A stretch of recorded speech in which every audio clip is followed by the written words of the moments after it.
Right, today we are cooking Sadza, the famous Zimbabwean staple Sadza, which is also known in most parts of Africa. Like in Kenya, it's called Ugali. In South Africa, Botswana, Zambia, it's called pap. So Sadza, this is how you cook. You're cooking it from maize meal.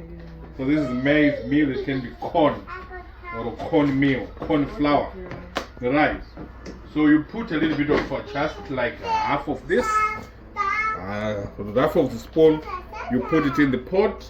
You put some cold water to make it. Then you stir. Then you add hot water. You see, this is boiling water. That makes it thicker.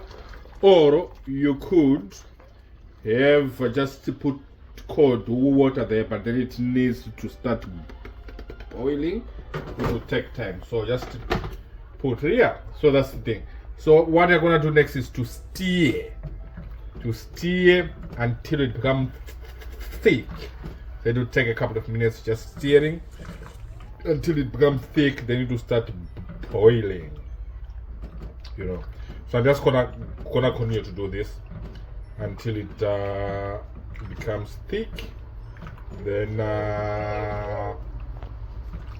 you see, you can even close it, then give it a few minutes, but you need to stir until it becomes thick and boiling. Then you take it from there.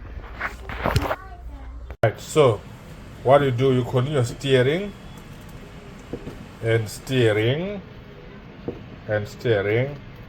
It usually takes a couple of minutes for this until it becomes this, you see. It's now becoming thicker and thicker. Then usually give it some time, a couple of minutes to boil. And when it is really boiled, it is, then you can add more woopfu.